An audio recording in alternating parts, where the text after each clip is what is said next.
Her er der Dynamitdrengen igen, og vi har fået nogle spørgsmål, om vi ikke kan lave en video med, hvordan man laver de der 1 grams kanonslag.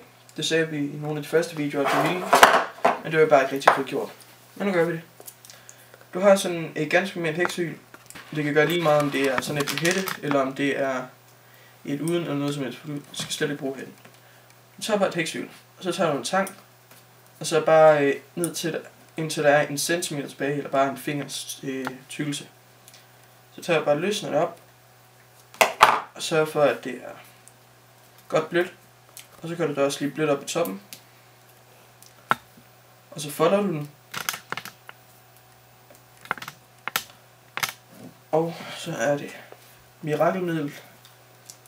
Gaffatape, det træder til. Kan de se, hvordan man folder den ordentligt? Der skal nærmest være et V i. Og rolig nu.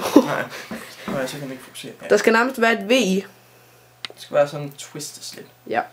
Så tager jeg gaffatape og sætter det meget stramt rundt om op i toppen, der hvor jeg har foldet den. Og det, de fleste videoer inde på YouTube, de siger bare, nu har jeg fået lavet det.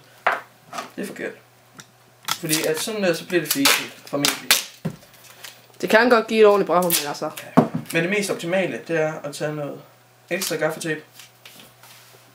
Eller I kan tage pap rundt om, og så et lille stykke tape.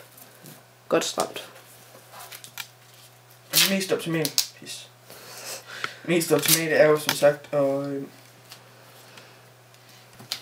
sætte noget gaffatape rundt om.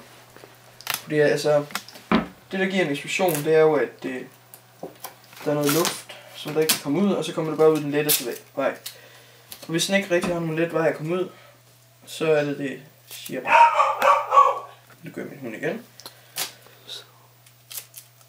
Og gaffatape, det hjælper på, at det er svært ved at komme ud. Jeg gør sådan her. Så til allersidst.